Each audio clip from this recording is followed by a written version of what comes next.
life shattering. I wouldn't say it was life changing. It literally shattered me. The scale of normal to like extreme trauma. She was like, you're up here. How did you get to the place of accepting that that was the parent that I was at the time and I needed to be like that so I could survive? That I was pregnant at that time. I found out 6 weeks after Jude passed. I'm not working. I had no income coming in. I could barely put electric on. It was drastically bad. Don't be scared to show weakness. Welcome back to another episode of Squiggly Motherhood. Today we're talking about the unimaginable. We're discussing losing the father of your kids and your life partner.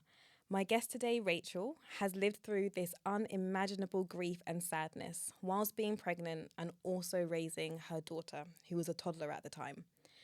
Today, we speak to her as someone who's been able to find, and I'd go as far to say as reclaim, their joy again. Welcome, Rachel, onto the podcast. How are you doing today? I'm good, thank you. I'm good. Good, good, good. So I guess it would be good to kind of understand or for you to kind of share a little bit about your family before you lost your partner, Jude. Kind of what did life look like for you? It's very calm in a sense of we just went with the flow. It was very much, we were young, we had serenity, and we just kind of lived life, really. We just lived life, did what we need to. We used to go out all the time. It was just normal life. I worked in a hairdresser's at the time for a little bit after Serenity was born. But yeah, we was just a normal family of three. How old was your daughter? She was 2.5 when he passed. Yeah, she was 2.5. It was, so it was in the September that he passed away and she turned 3. So yeah, in the January. So it would have been about 2.5. I can imagine just when you received that news that he had passed, I could only imagine just how surreal that would have been. It was like a definite kind of like, I don't know, like a chapter, a moment in time as to everything has changed now that I've heard that news. It was like an out of body experience. That's the only way. And I felt like that for months, probably years after, but definitely a very strong, I felt like I was outside of my body looking into someone else's life. It was pretty life shattering. I wouldn't say it was life changing. It literally shattered me. And Serenity. But she kind of, where she was so young, she didn't understand so much at the start. It's only as she's got older that it's kind of come out more about how she feels about stuff. And I guess just touching on that word that you use, like shattering, what did those kind of early days look like for you? Did it literally kind of feel like pieces of your life were just kind of all over the place? Like, what did that look like? It's so strange because you go from, I had a conversation with my mum today actually about this, saying that you speak to someone every day, you're with someone every day, and you kind of take advantage of that fact that that person is there, even if they're really annoying or you argue a lot, like you still take advantage that that person is there. And then all of a sudden when that person isn't there, you just feel very alone, on your own. You don't have that person to bounce off anymore. Like and in the first few days, I just remember being very empty. That's the only word. Like I just felt empty. Like something had left me. I just cried a lot. I didn't eat properly to start with. I just couldn't, like, nothing in my brain. It was like someone had turned my brain off and all I could do is cry and be. That's literally all I could manage. It was a lot. And it was only, bless Serenity, it was only because we were staying at his mum's house in the very early days. Like, the village took over and sort of helped along the way with that. But it was, I was not working. There was no working going on. I couldn't even function to get dressed some days. It was bad. Because the way he passed as well, it was so sudden. Yeah. So it wasn't like you could kind of mentally kind of prepare and brace yourself almost. And it's like, I couldn't even imagine just that complete shock that you would have had to get the news. And I don't know how you found out about his passing, whether it was kind of a telephone call. No, I was there. Yeah, I was there, and someone actually knocked on the door someone knocked on the door and said, he's been stabbed, Jude's been stabbed. That's, and I remember thinking, well, he's downstairs cooking my dinner. Like, what has gone on? So he'd actually gone out to the shop, and it happened when he was on his way back. And I just remember I literally just dropped everything and ran out because it was on the same road as where his mum lived.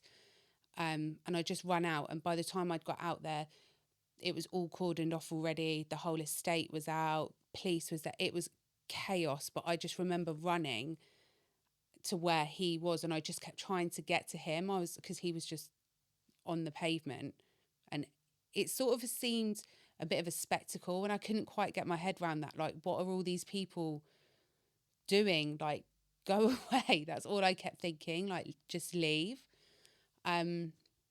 So that in itself, that was the first time I had like the out of body experience feeling. I just felt like, no. And I remember just keep saying to myself in my head, like, he's not going to leave me. He's not going to leave me. And I kept shouting over to him, like, I'm here, Jude. Like, don't worry, I'm here. I'm not going anywhere. But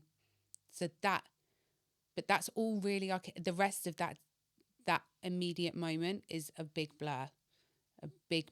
That's all I can really remember with that immediate time of it happening.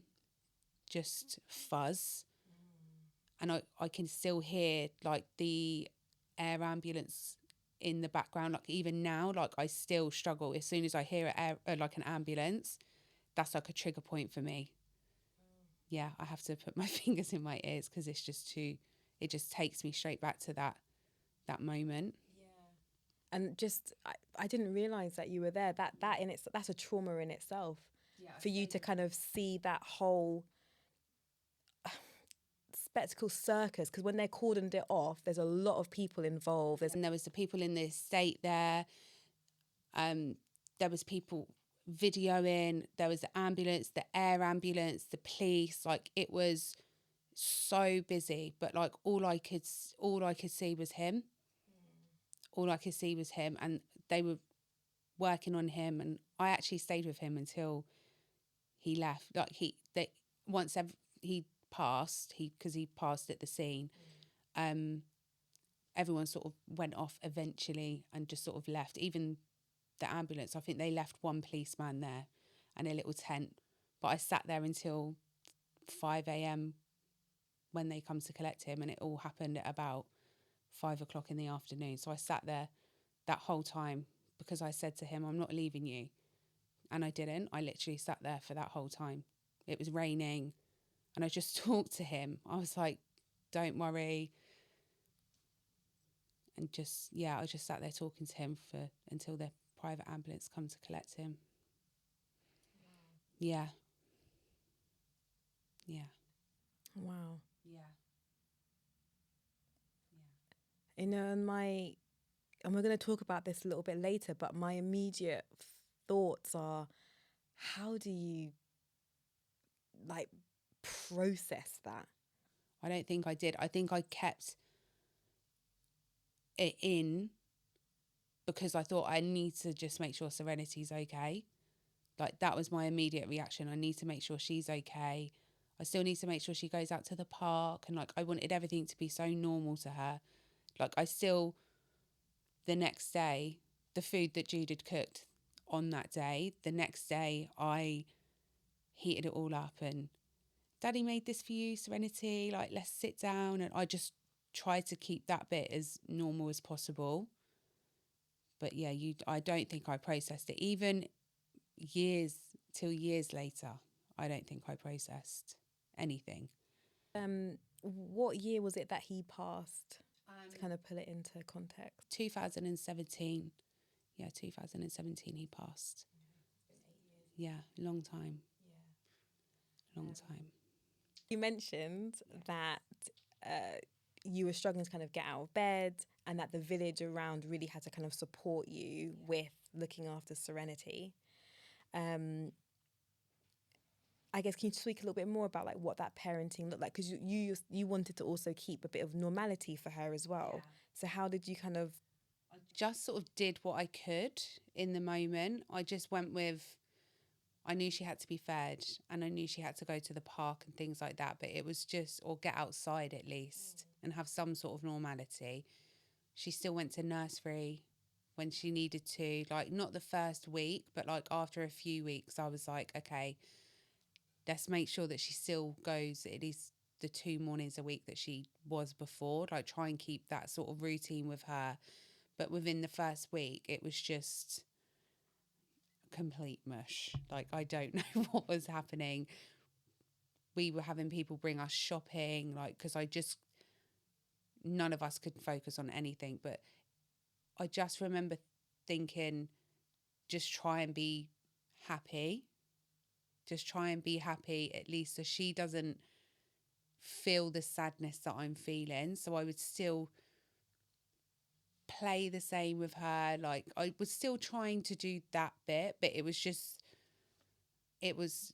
draining and it sapped the life out of me. So I think when I was able to like have those moments of, can you take over? Like, it would be in short spouts that I'd be able to be all like, oh, happy mummy, let's play. Like, it would be in short spouts.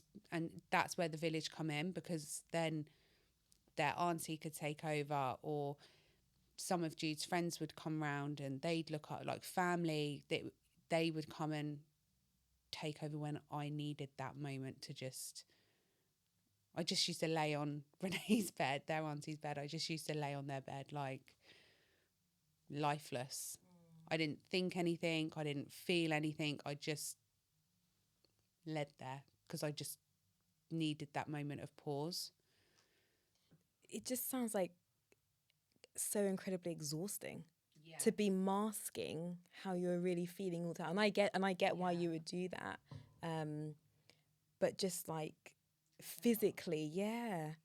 And I never forget, people would say to me, like, comment on, because I always take pride in my appearance, like make sure my hair is done, put a little bit of makeup on, look nice. People were noticing the difference because I was so drained. I wasn't brushing my hair.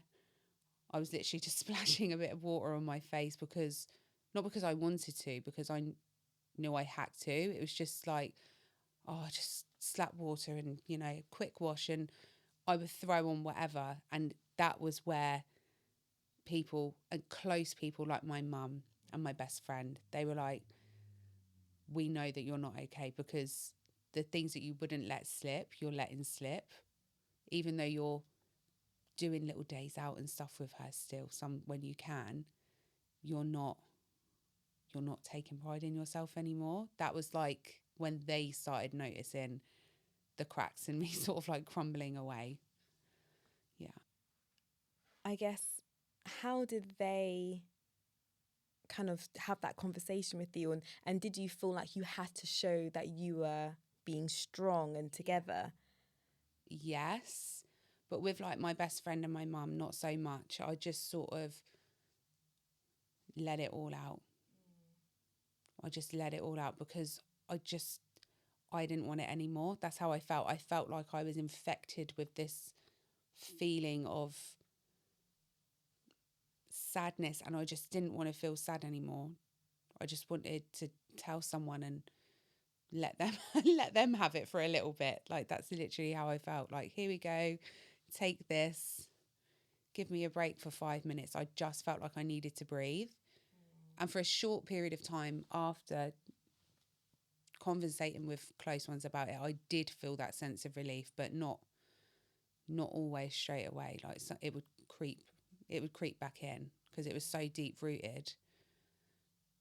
And I guess that's grief, because it's not a upward trajectory of like you're going to start to feel better. It's squiggly, it's all over the place. Sometimes you're you're kind of going to anger, and then you're kind of going towards acceptance, and maybe you're back to sadness and shock again. Like it is really a process to get to kind of that end of acceptance and peace.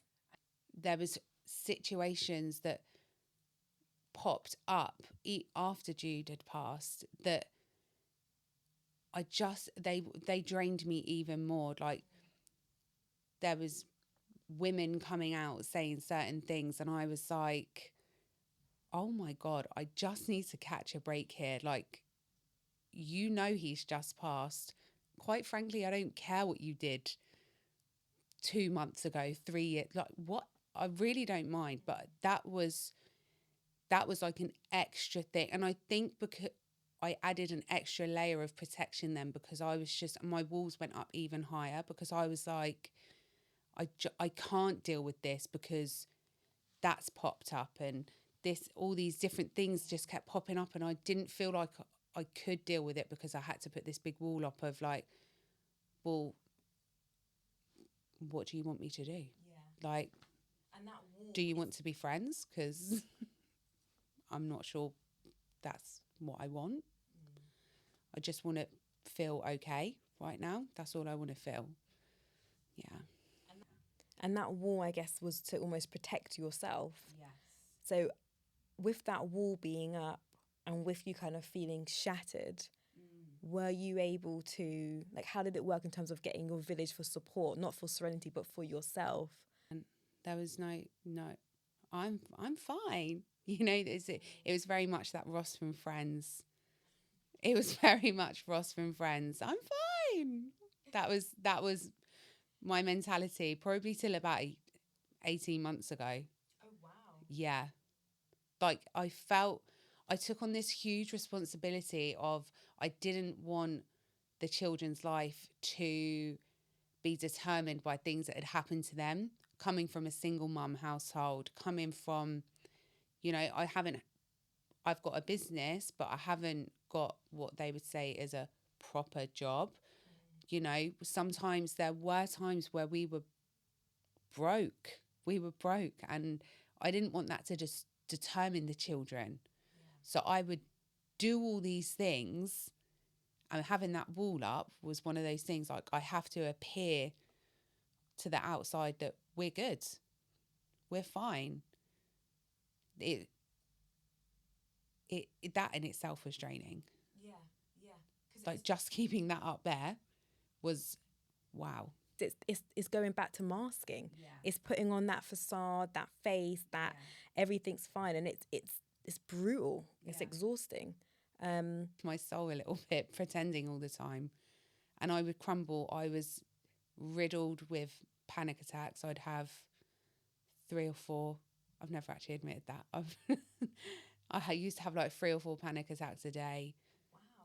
Yeah, I wouldn't let people come in my house because we moved from where we were living when it happened to Jude. We moved because I just needed somewhere fresh.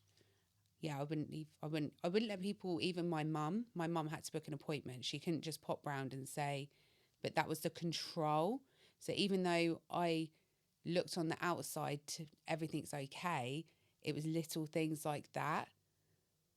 And they're not taking care of myself and like them sort of things. That's how you would, if you knew me, you would see I'm not coping. But to the outside world, they'd just be like, wouldn't know anything. But yeah, it was crazy. I was so over the top about everything, what we ate, what we wore, what we did. I obsessed about different parts of parenting. Or like I wouldn't let her wear certain things or put certain stuff on her skin or eat certain stuff. I'd obsess about it because I could control that, because everything else in my life was a mess and I couldn't control it. Them sort of things I could control, which is not a very nice thing to feel like you have to control everything all the time. It's not nice. I didn't want to feel like that, but I didn't know how to get out of it. I used to have dreams, really vivid dreams, which then a therapist actually linked back to control again, because the control was out of control with my life. But the dreams were then coming back to that. Like, I used to dream my teeth were falling out every night, and I'd wake up with like sweats, can't breathe, panicking. Oh my God. All the time. Every night. Every night. Um probably about a year. Yeah, probably about a year. The night, like the night terror type things, the control thing, that went on for a long time. A long time. It's what you said, it's that control piece. Your body, your brain had to find a way to protect itself. Yeah. And so it's come out in that way of, okay, I now need to control myself, what the children do. I need that, because on the day that he passed, there was like a spiral of like everything's out of control. Yeah. Absolutely everything. And there was so much that happened after his passing as well that had to be dealt with for months afterwards, that it was just this like whirlwind. So you I was in protection. using protection mode. Can you look back at yourself and give yourself grace? Like when you look back at that moment, be like, I can see why I did that and I get it? Or you look back being like, Rachel, do better? Like when you look back at that. No, I feel like I do give myself grace now, but that was a journey. That was a journey in itself, like coming to acceptance. Like, don't feel shame because you felt that. You felt it because that's just where you were in fight or flight. Like, you were fighting for your life, and if that's what you needed to do, that's what you needed to do. But at first, I'd probably say for the first 3 years, I would really doubt, like, I'd nitpick. Again, it's a control thing, I suppose. I would nitpick about my parenting, like, you're being too strict, you're being too soft, you're involving Serenity too much. By that point, Joel's was born as well. So, like, it was, I let him sleep in my bed still. We co-slept, like, all these things would nitpick at. I shouldn't have done that. But then I have to be like, but it's okay that I did that because they needed that. And I needed that. I had to learn to just let it go. You get there? How did you get to that place of being like able to let it go and accept that I had to parent in a certain way? And let's be clear, I'm not against co-sleeping. We are a co-sleeping family. But like, I really enjoy sleeping with my 3-year-old, but how did you get to the place of kind of accepting that was the parent that I was at the time and I needed to be like that so I could survive, not just for myself, but also for the children? I don't really know when I realised that. I just, like I said, I'd say probably the past 18 months has been like really transformative for me, like in a sense of how I feel I can be authentically myself no matter what. And I think that's really sort of snowballed into my parenting. I really don't care what people think about how I parent now. I honestly don't. I don't I don't mind if they don't like it. I don't mind if they do like it. It's just what works for me and my 2 children. And as long as they're happy, I'm happy. That, that that's literally how I feel. But that was a lot. I suppose when I started looking into myself, like I started therapy, I only did a few sessions with this particular therapist. Her name's Jenna. She is just unreal. She really helped me unbox and see things. I'd say the first session, when I sat down and was talking to her about why I was there and things that had happened, and we sort of predominantly started the therapy about Jude and the grief journey and all that sort of snowballed after that. And she was like, I don't know how you're alive right now. Like, I don't know. And I think hearing a professional say to me, I don't know how you survive, I was like, it sort of made it feel real. I suppose it's sort of all the time before that, it just felt like a story. It was a story that I told. This happened. Like I was so switched off. Again, it's the wall. I was so switched off to it all. It was only when Jenna brought it to me, like, that's wow. She put it on in like a scale, and she was like, on the scale of normal to like extreme trauma, she was like, you're up here. And it was only when she did that visualization for me, I was like, oh, right. It was like, okay.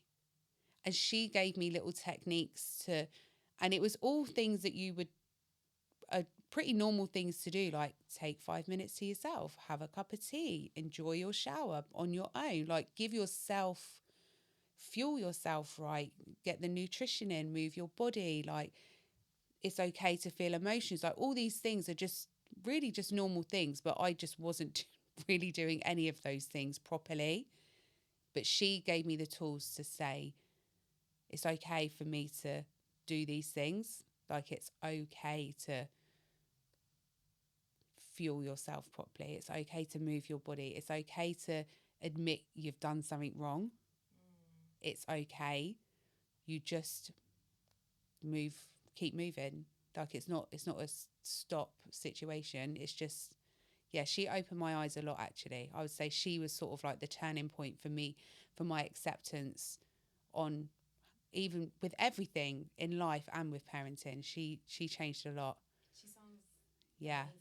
She is so, and like I say, it was literally 2 or 3 sessions I had with her, but it was like so transformative.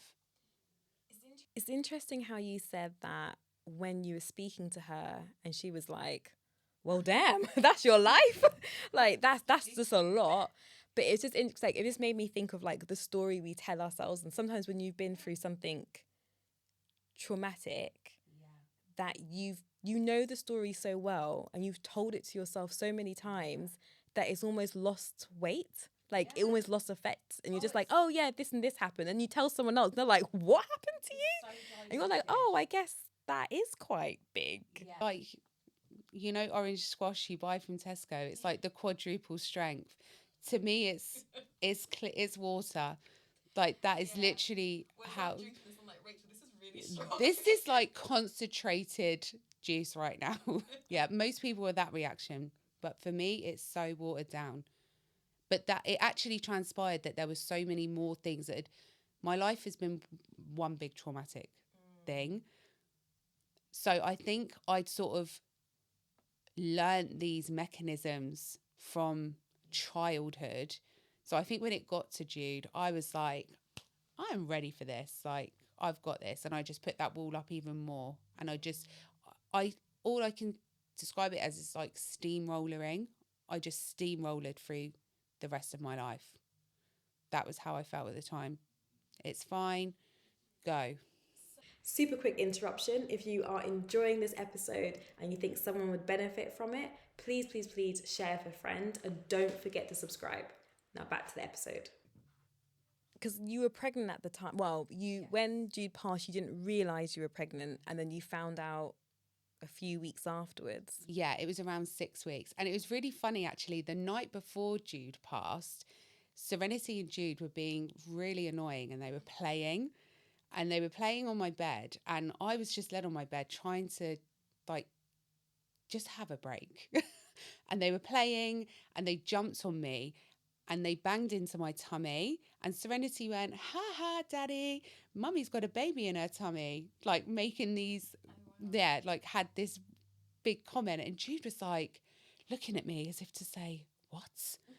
Like, what? And I was like, I don't know what she's talking about.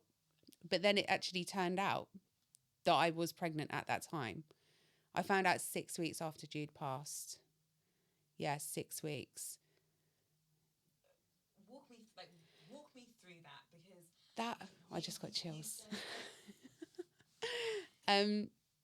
Yeah, it was my best friend that sort of like pushed me into, I think you need to do a test, because my skin was grey. I was feeling tired all the time. I was feeling sick. But I think because I was grieving and I had all these other emotions and feelings going on in my body, I was so disconnected from myself. I wasn't picking up on the signs because I wasn't sleeping properly anyway. I was feeling sick, probably from anxiety. What in my head, that's what I was thinking. And I was saying all these things to my best friend on the phone.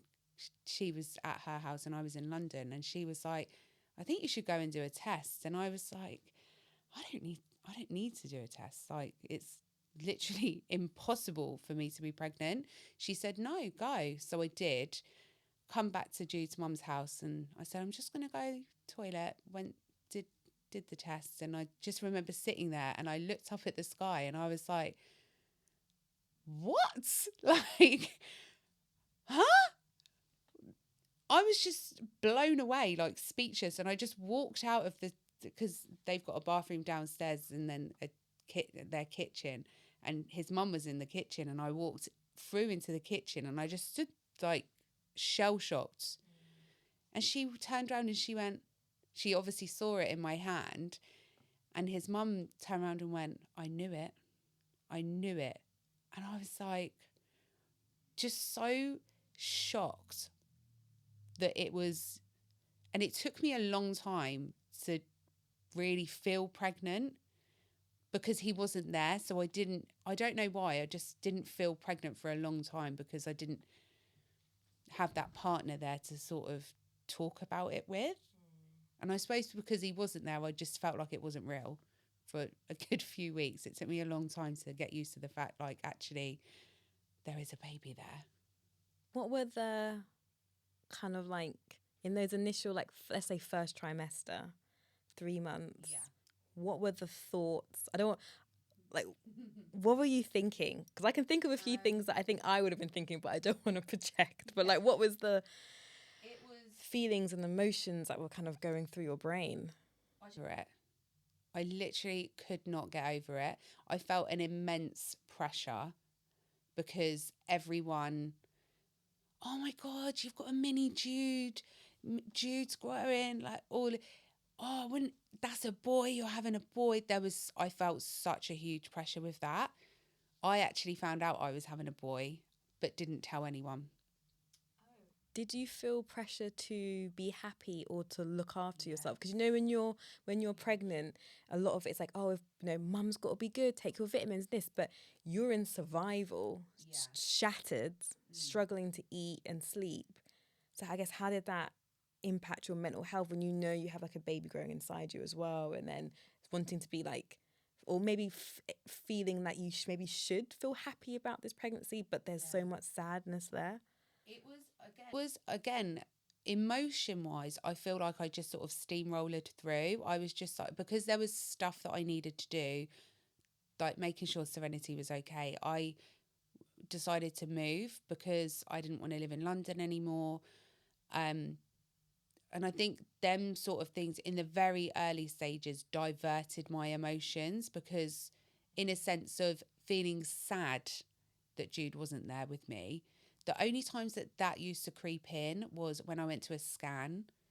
I've never felt so lonely in my entire life as what I did sitting in that scan room waiting to go for my first scan, second scan. Like, I was the only one that was sat there on my own, and couples going in and out and coming out smiling. And I remember it was actually the time that I found out that I was having a boy.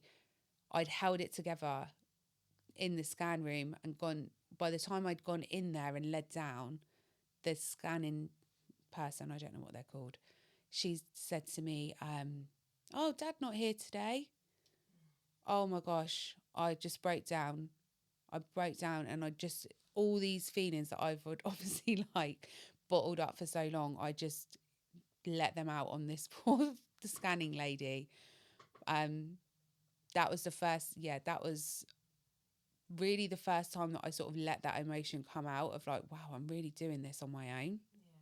I'm here on my own. I got loads of free pictures out of it. Like, I got loads of free scan pictures of the baby, which was great. But because I'd been it wasn't just, it was real ugly crying that I was doing. I think she felt sorry for me and just wanted to make me feel better. So she was like, take all these pictures. I think I got about 20 pictures of the baby. But yeah, that was the first time that I really let all that emotion out and really felt lonely, was when I was in the scan room, because it was sort of thrust in my face. All the other times I can sort of distract myself, getting the baby clothes, I'm distracted, building the cot, I'm distracted. Not that I built the cot, my sister did, because I couldn't work it out. But yeah, all the other times I could sort of distract myself a little bit, whereas in that moment I couldn't be distracted. It's I know what you mean, because with the even with the midwife appointments, you kind of go by yourself. I mean, sometimes they come with you, but like you can kind of do it by yourself. But it's the scans where it feels like it's more of a. It was the waiting room that was really the killer for me. Because you see everyone waiting, that the waiting room that was really the killer for me. Like, yeah, that broke me. And then at certain points, I'd be angry, like, you've bloody left me to do this all on my own. So then that was the first one. After that, I took Serenity with me every time. She was like my sidekick. She'd come to all the scans with me, and I think because she was there, it sort of distracted a little bit. But that first scan was awful. It was awful. And I just remember just looking at the picture. I just spent hours looking at the picture afterwards, just in amazement. Like, I'm still in disbelief that this is really happening, and I am gonna have to do everything on my own. Like, everything to do with this baby, I have to make sure I'm okay. Like, I have to. That was a bit of a click. Like, I need to start looking after myself now. The sleep, I didn't really get on top of that until I moved. But once I moved into my new place and it was away and fresh, and then my sleep started to settle in a little bit. But I just, again, I think it was just the wall that I just put up, and I just kept going and going and going. I've always been into my food and like making sure that I'm eat nicely. So that wasn't really a massive change or issue for me to get back into. But I would say like the thing that really took me a while was the being kind and allowing my emotions to come out, like being kind to myself and letting that out. It's not a weakness to feel these things. Like, you've gone through something wild, like you need to, don't let it trap in. Yeah. And is that something you take with the children now as well? Yeah. Because how old are the kids now? Serenity is 10 and Joelle's is 7. Yes.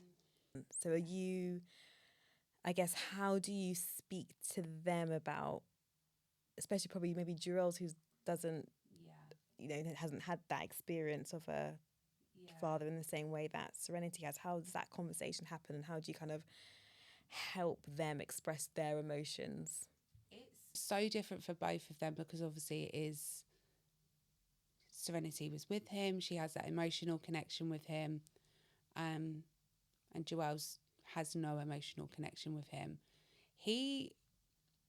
I've been very open. We've got pictures of Jude in their bedroom. Like, we talk about him all the time. They know what he looks like. They watch videos like on my phone. We're very open with conversation when it comes to him, because I don't want them to feel like they have to not talk about him, or that he's a secret, or that's a time that they should be ashamed of. Like, whatever you're feeling, we talk about it, good, bad and ugly. And Serenity's really good. She really wants Joelle's to love Daddy. So like, she talks about him. She's like, me and Daddy used to do this, and this is what we used to have for breakfast. And like, she'll talk about things that she remembers. I don't know how much she remembers, but there's certain things she does remember, and she does talk about it really openly with him. The only time that I would say that it was hard with Joelle's so far was when he actually asked what happened to Jude. That was soul destroying. Listening to him ask all the questions. He got very angry. because I said that I was there. Well, why didn't you save him, mummy? And I just let Joel's get whatever he needed to out. He was crying, he was screaming, he was punching, like he was feeling all the feels. And I just sat there and just took it.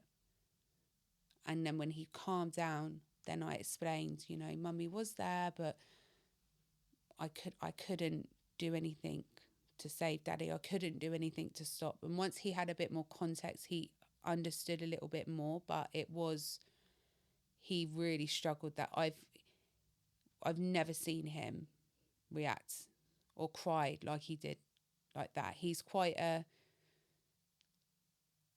man of little words, is my Joel's. Like, he's very few words, but when he does say something or feel something, he feels it very strongly. And this was an example of that. It was horrible. We all just ended up in a ball crying afterwards, because we were all just hugging on the floor, crying, say it's okay, like let it out.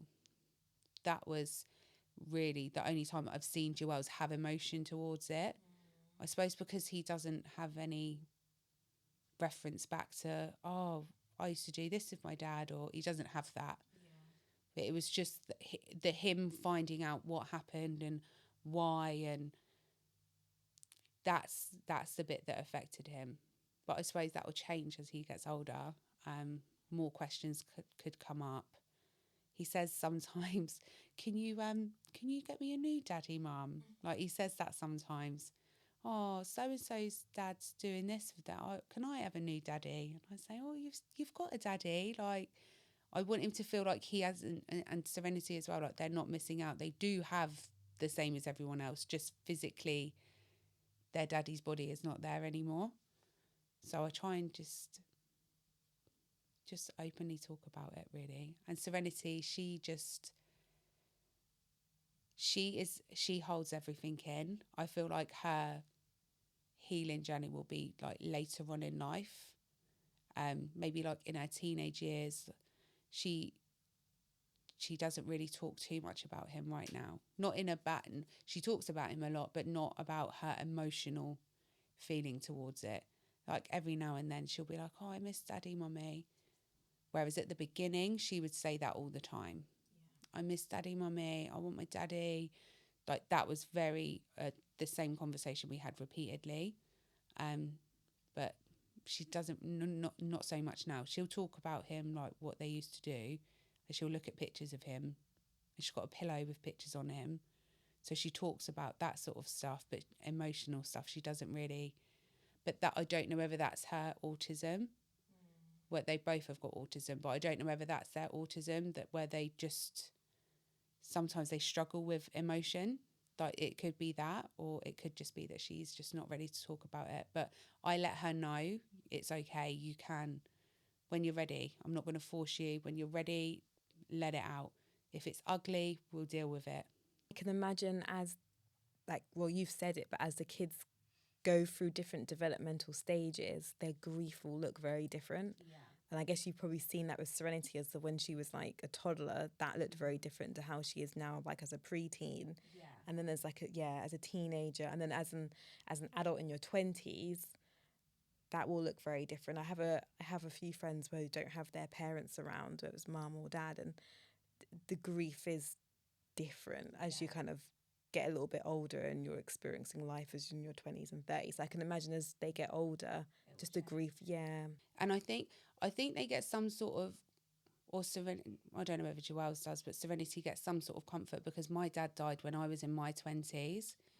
So I think, because I talk so openly with her about that, like, you're not alone. It's okay. There are lots of people that do have that void there. And I just try and make it as relatable as possible to her. Like, it's completely normal that you feel that. I feel that. I get it. So sometimes I worry that my conversations with her are too adult, but I feel like it's important to give, like, I was not given tools to cope with my emotions. And I just want to let her know that it's okay. There are things that you can do when you're ready to make you feel better. Or if you want to talk about it, we can go to a therapist, or whatever we need to do, we'll deal with it together. Like, as what I drum into them is that you're not on your own. That's the biggest thing that I would say I drum into them. Like, we are a unit now. We call ourselves the dream team, the GGs, because our surnames both begin with G. So we're like Team GG, and we do this little fist pump. Like, yeah. So I always say to them, like, no matter what, if just when you're ready, just let it out. You've got the tools there. We'll go with it, but you're not on your own. Is that one of the tips that you'd give to other parents who are experiencing kind of parenting and grief, to really, when it comes to their children, to really focus on helping them to express those emotions and letting them know that they're like, that's okay? Yeah, I would say so. I would say so, because coming from like a young person that lost their parent, I felt really weird with certain situations where it'd be both my parents should be there, but they're not. And I didn't really know what to do with it, and I didn't really talk about it.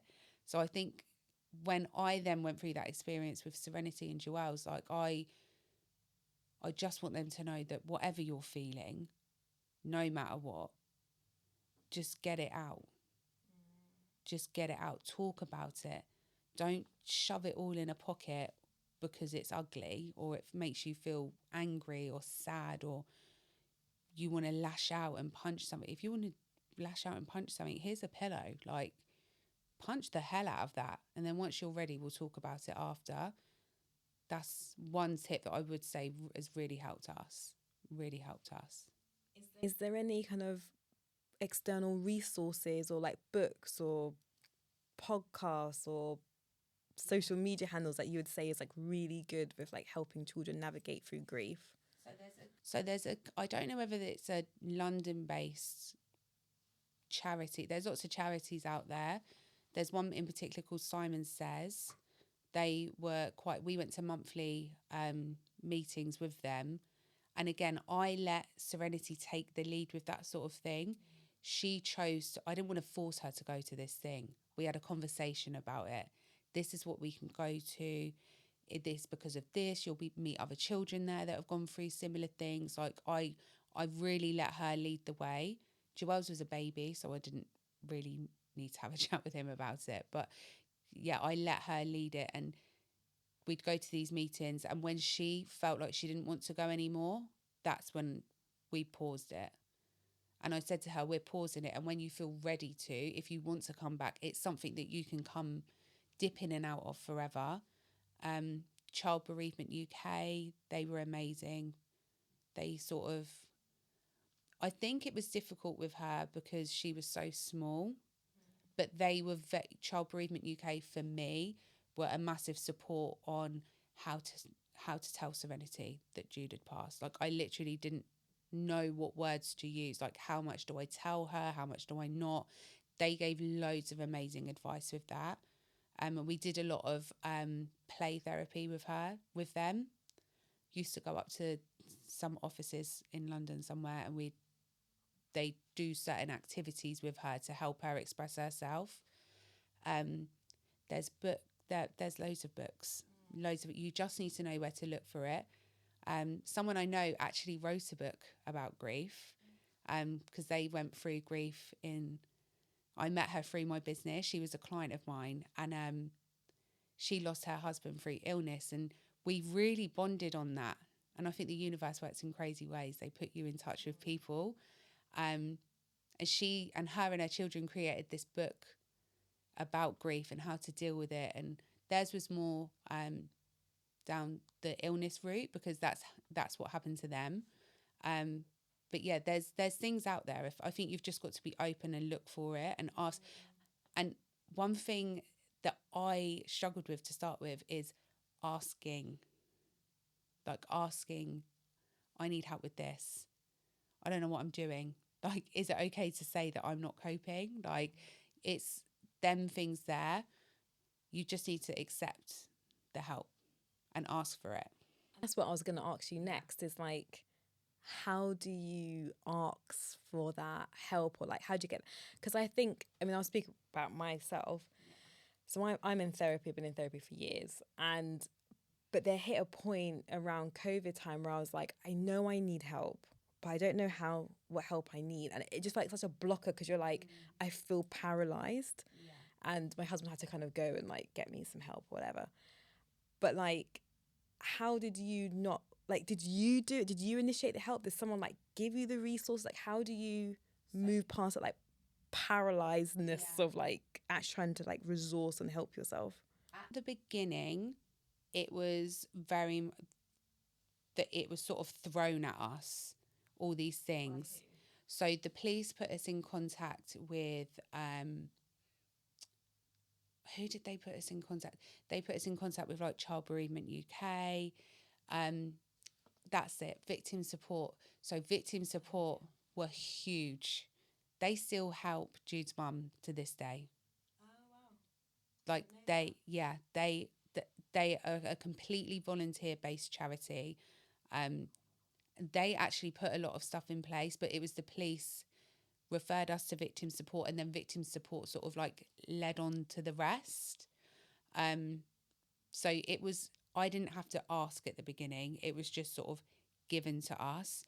I would say later on, when I went to Jenna, that's when I had to sit down and I had to have a very firm word with myself. Like, you either keep going round in this cycle and you keep being unhappy, or you get a grip and you message this woman that has been recommended to you, because she kept landing on my, it was like Jenna kept landing on my lap. Like, I talked to someone, oh, this person's been recommended to me, I went to this person, da da da. Like, it took a few times, and they say that you need a few exposures to things before you accept it. It was like I needed to hear Jenna's name a few times, and I needed to hit rock bottom and feel all the fit. Like, 18 months ago was when every emotion that I'd felt for the past 8 years touched the surface. It bubbled over and exploded. And it was only at that point when I was like, okay, I need to do it now. Yeah, that was. We can't carry on. We can't carry on. I remember having my last panic attack, and Serenity, bless her, she helped me through it. And I thought, this is not okay. I can't keep on this cycle. I don't want Serenity to start having panic attacks. It was so raw and real to me that I had to make changes, because it just couldn't keep going. And you had to get to that point. Yeah. That like it tipped you over the edge. I think it was just all the things just kept layering and layering and layering and layering, and then, like I say, it just exploded. I had no control. I didn't. Obviously, I felt it coming, but it wasn't screaming at me, "You need to go." It was just my body was just saying, "No more. Yeah. I'm done. Shut down. Fix it. Otherwise, I'm just gonna have a mental breakdown." That's literally how I felt. I was at that breakdown point. It was a lot. All those charities and resources that you mentioned, that will be added into the show notes. Honestly, victim support in particular were just unbelievable. They were just unreal. They made anything you could think that would make it easier for you, like grocery shopping. We had volunteers phoning us once a week that had similar situations, just to listen to us. I didn't really necessarily do it at the beginning stages, but I know for Jude's mum and Jude's sister, like they spoke weekly to these people. They sent us away on a little holiday for so Serenity could have a good core memory. They sent us away on a little holiday for a week, all completely funded by the charity and fundraisers that they've done. They were just, I can never thank them enough. They literally, any little thing that you could think to make your life easier. I remember the first Christmas, we'd just moved. I moved when I was about 8 months pregnant, and I had Joelle's in the June, and then Christmas time come. I'm not working. I had no income coming in. I could barely put electric on. Like it was drastically bad. And I remember speaking to my victim support officer and being like, I don't know how I'm going to get any Christmas presents. She was like, don't worry. So she got it, she sorted it all. And Serenity's, the first Christmas after Jude passed, was all completely funded by this charity. They bought my shopping, they bought everything, literally everything, because I just couldn't, and I didn't have the mental capacity, one, because I've got a newborn at this point. And yeah, they just took, I'll be eternally grateful for them forever, because that first Christmas was a lot, and they sorted it all out. They made her dreams come true. Got her this big teddy. She still plays with the teddy now. Bless her. Yeah, they're unbelievable. Wow, I didn't even know charities like that even existed. We'll definitely put that information in the show notes for people who need it, because I can't. I can only imagine the gratitude and just the. I don't know. There's like no words for it. There's no. It's so surreal. Like, I remember they knocked on my door and they had like all we had didn't want turkey, so they had chicken. So they had all the chicken and the potatoes and the veg, and then they had a separate bag. Just it was. I was expecting like a small little box of stuff. It was like 3 or 4 big bin bags filled full of toys, and I just could. I remember sitting there thinking, wow, like wow, where who are these people? I've never experienced this kind of kindness ever, and it just goes to show that there are good people out there. There are good people. They're just hidden sometimes, and Yeah, sometimes you just need to know where to find them.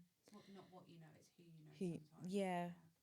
So, talk me through what life looks like for you now. So you've kind of had the therapy. You've kind of gone through the journey of kind of like putting your life back together, moving away from London. You have spent some time talking to the children, crying, kind of letting all the emotions out. Just like walk me through, like, what does life look like for now, and like a little bit more about that journey of how you've gotten to, can I say, acceptance potentially, and like reclaiming joy for yourself. That is, sometimes now I still feel guilty for feeling happy. I still feel guilty for that sometimes, but then I have to remind myself, like, it's okay to be happy.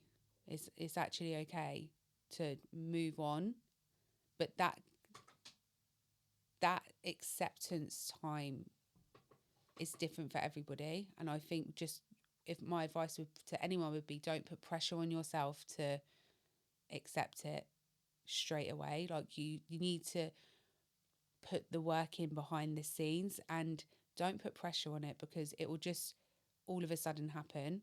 Like, I felt like when I took the pressure off of myself to feel okay and do the things that I needed to do, that once that pressure was taken away from me, that's when I actually started feeling happy. Because I think it was a control thing for a little while. It was another thing for me to control. So I would say just be mindful with watching out for that, because I didn't see that was like another form of control for me. I just thought, well, I'm doing what I should be doing. I'm doing the healing journey. I'm meditating, and I'm doing the, and I spent quite a few years sort of half-heartedly doing the work, but not actually doing the work. You've got to stand in it, and it's disgusting self, and you need to just let it out, work it, fight it, do whatever you need to do, but you've got to not shy away from the scary bits. And I think it's interesting because when I'm in therapy, a lot of people, I always talk about, like, you got to do the work. You got to do the work. People are like, what's the work? What does that mean? Like, people on in therapy don't know, like, the language. And I'm like, you have to sit with the uncomfortability. Like you literally have to sit with so much of like the hard stuff, the stuff that you shy away from, and really sit in it and really like do reflective work on yourself. And it sounds like for you, it's not necessarily thinking of like the goal of like, I want this sadness to be over. Like I just want to run to it and like you have to go through the motions of doing it, and it is hard and it is scary. I think I jumped to that. I'd say probably about 3 years in. I sort of jumped to that. I've got to be fixed. Yeah. I think it was that's all, and I had this end goal in mind, like that's the final destination that I need to get to, is to be fixed. And it was when I then accepted I'm not going to be fixed. I just need to learn how to deal with these emotions that I feel every day. And I need to learn how to navigate life around that. There's no point, I can't get rid of it. It's there. It's ugly. It's there. It is what it is. I just need to know how to stick to the things that, like, there's habits that I have to stick to that make me be able to manage those emotions better. I would say that is something that's been a big move for me. A big, big move. If we kind of look to wrap up a little bit, I have 2 questions for you. Try and keep them concise. Sorry, I talk it up. The first one is, what advice would you give to yourself? If you had to kind of give it in like a sentence, what advice would you give to old Rachel going through the like in the thick of it, going through that grief? Don't be scared to show weakness, and don't be scared to say that you haven't got it all together. And with my final question, what's one word that describes the joy of motherhood for you? Or one phrase? One phrase, unconditional, I'd say. I would say unconditional. Yeah. Thank you so much. Thank you so much for this conversation, for your rawness, for your honesty. I just can't imagine like the amount of people this is going to relate to, and and the support and the resources that are out there for individuals that you've now kind of given them access to. I hope it does help one person. That was because I just remember feeling very alone and shameful to feel how I was feeling. So if one person gets something out of this to make them feel not alone, then I'm happy. If you have enjoyed this episode, please, please, please share it with people. Share it in your community, to parents, on group chats. Please review and rate wherever you're listening. It just helps other people to find us. Follow me on all social media platforms at Squiggly Motherhood. And last but not least, in the show notes, please subscribe to my newsletter. Every week I will be sharing a newsletter to my listeners, to my readers, about my motherhood journey, about me being an intentional parent, and sharing some tips and advice with you. Please subscribe to my newsletter. You will absolutely love it. So I will end it there, and I will catch up with you all next week. Thanks, guys. I went back to work after my maternity leave, and I struggled. I struggled to go to work, to maintain a house, to cook, to clean, to look after 2 toddlers. It was just a lot. The mental load was insane. My to-do list was so long. And I was thinking, what can I do to make my life easier? What can I do to kind of outsource the stuff I have on my to-do list? And the first thing that came to mind was food. And so I turned to HelloFresh. I went online, I picked the recipes that I wanted, the ingredients was delivered straight to my door, and I was able to cook freshly cooked meals for my family in 30 to 40 minutes with the help of my daughter. And just like that, the mental load of having to cook, which I absolutely hated at that point, had completely gone in the bin. So for all my listeners of the podcast, I'm giving you a discount for HelloFresh, so you have one less thing to think about. Go to my show notes, click on the link, and give yourself that discount of HelloFresh today. Remove that extra thing of your to-do list and make your mental load a lot lighter. Check out my show notes now.